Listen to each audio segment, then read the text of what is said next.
Hi, good afternoon. September is a great time to take cuttings. I'm going to show you this afternoon how to make semi-ripe cuttings, and that is to take a part of a plant that isn't flowering but is this year's growth. So I'll show you first of all the type of things that you'll need before you get going, and then you can be prepared, and then in part two I'll show you how to actually do the cuttings. So I have done a few cuttings. I took a few cuttings from my sisters yesterday and brought them home in plastic bags, so this is what we've got. So let me see this now. I have salvia, so I've got some blue salvia, some pink salvia. I've got a little bit of rosemary that I've just cut out of our pot in the garden here. This is a lace cap hydrangea, and I have a convolvulus, which is not the weed one.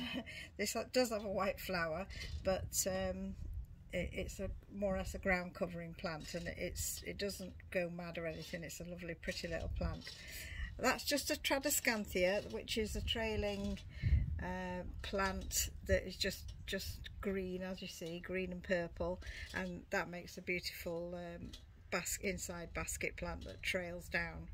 So for this little experiment we need pots of various sizes, whatever you've got. You can use one of these, you can use square, round, terracotta.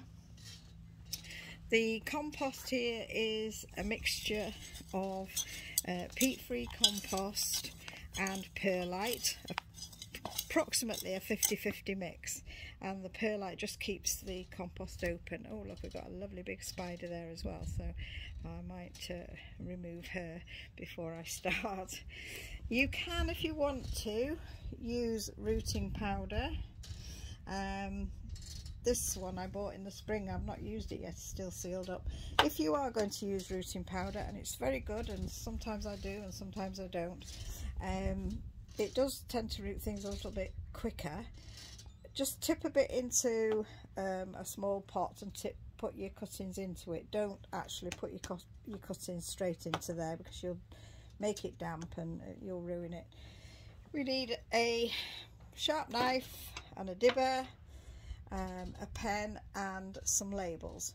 So that's what you'll need before you start, and then I'll fill some pots, and then I'll show you what to do with the actual cuttings. Okay.